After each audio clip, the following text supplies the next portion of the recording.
अस्सलामुअलैकुम दोस्तों। मेरे चैनल पे आप सब दोस्तों को बहुत बहुत खुश आमदीद।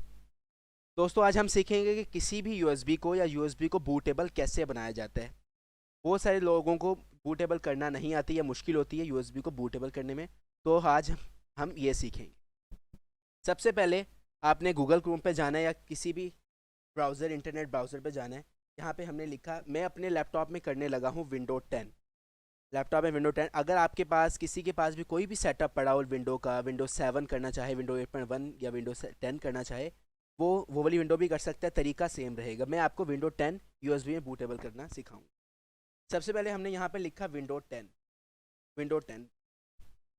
सबसे पहला ऑप्शन आ रहा है www.microsoft.com। आपने इस पर क्लिक कर देना है। आईओएसओ फाइल, क्योंकि हमें यूएसबी बूटेबल के लिए एक आईओएसओ फाइल की ज़रूरत होती है। तो सबसे पहले हम इसको डाउनलोड कर लेते हैं।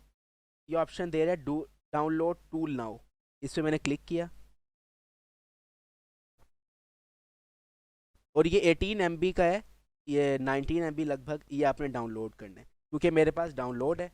डाउनलोड करने के बाद जहाँ आपने उसको एक्सेस दी होगी वहाँ पे आपका सॉफ्टवेयर आ जाएगा डाउनलोड का। इस तरह का कुछ इंटरफेस होगा इसका, मीडिया क्रिएशन टूल के नाम से। इस पर आपने डबल क्लिक कर देना है, इसको एक्सेस दे देनी है, यस। अब ये कह रहा है कि या तो अब मैंने अगर इस लैपटॉप में विंडो करनी होती है तो मैं अपग्रेड द पीसी नाउ। अब मुझे किसी और लैपटॉप में अगर विंडो करनी है और मुझे क्योंकि उसका आईएसओ फाइल चाहिए किसी भी विंडो की, तो विंडो की आईएसओ फाइल चाहिए, तो मैं इसे लिखूंगा क्रिएट इंस्टॉलेशन पे टिक कर दूंगा और इससे आगे नेक्स्ट हो जाएगा। आगे use the recommended option for the PC, इसको आपने अनटिक कर देना है। अनटिक करने के बाद अब ये पहले से ही डिफ़ॉल्ट में सेव है, लैंग्वेज मेरी इंग्लिश हुई हुई है, एडिशन विंडो 10 ही मुझे चाहिए। अब ये 64 बिट करना चाहें या 32 बिट। अब अगर जिसने 32 बिट या 64 बिट एक ही करनी है तो उसके लिए सिर्फ 8 GB की यूएसबी बहुत रहेगी। अब चूंकि मैं बोथ करना चाहता हूँ, ताकि कुछ मल्टीमीडिया 32 बिट के होते हैं, कुछ मल्टीमीडिया 64 बिट के होते हैं, कुछ सॉफ्टवेयर्स, तो ताकि मेरे लैपटॉप पे या मेरे सिस्टम पे दोनों सॉफ्टवेयर्स चल सकें, तो इसलिए मैंने इसको बोथ किया। इसको मैंने नेक्स्ट कर दी। नेक्स्ट करने के बाद अब यूएसबी फाइल ड्राइव। अब मेरे पास यहाँ पर दो ऑप्शन है, या तो मैं यूएसबी फ्लैश ड्राइव, या डायरेक्ट मेरी यूएसबी बूटेबल कर देगा। मुझे थर्ड पार्टी जो हम रोफस यूज़ करते हैं या पावर आईओएसओ यूज़ करते हैं उसकी ज़रूरत नहीं होगी।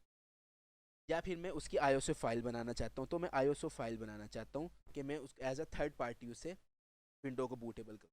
अब यहाँ पे मैंने अपनी यूएसबी लगा ली। यूएसबी का ये ऑप्शन आ चुका है, मैंने इसे नेक्स्ट कर दिया।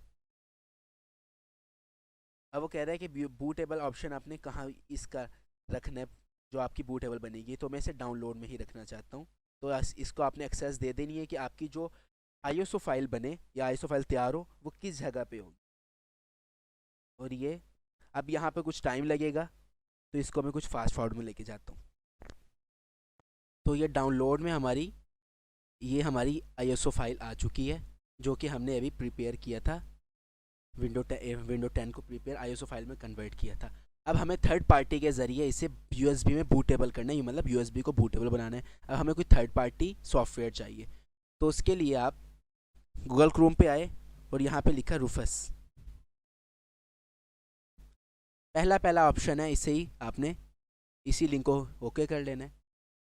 नीचे आने के बाद ये आ रहा रफस 3.13 लेटेस्ट इसकी अपडेट आती है। तो डायरेक्ट हमने ये सॉफ्टवेयर से उठा लिया इसके लिंक से। 1.10 MB का है, ये डाउनलोड कर लेना है।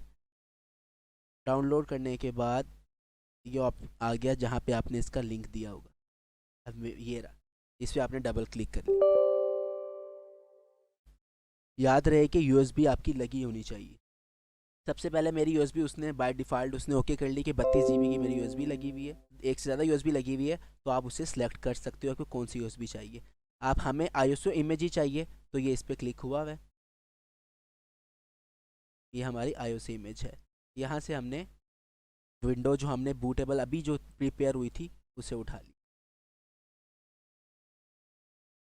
जो आईएसओ फाइल हमारी प्रिपेयर है उसे मैंने ओके कर दिया। यहाँ से स्टैंडर्ड विंडो इंस्टॉलेशन ये एज इट इज़ रहने दे रहे हैं। यहाँ पे दो तरह की आपकी डिस्क होती है, एक MBR होती है, एक जीपीटी। अब ये देखने के लिए कि आपकी डिस्क MBR है या जीपीटी, आपने दिस पीसी या यहाँ के मैनेज में जाना है। मैनेज में जाने के बाद डिस्क मैनेजमेंट, यहाँ पे राइट क्लिक करना है।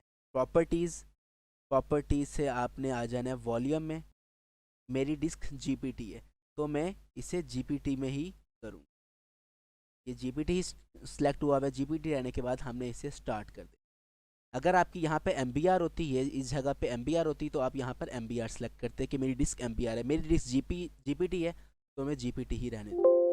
अब यहाँ में हमें वार्निंग दे रहे हैं कि आपका सारा जो डाटा है USB में रेज हो जाएगा, तो मैंने इसे कह दिया ओके। ये हमारी USB बूटेबल स्टार्ट हो।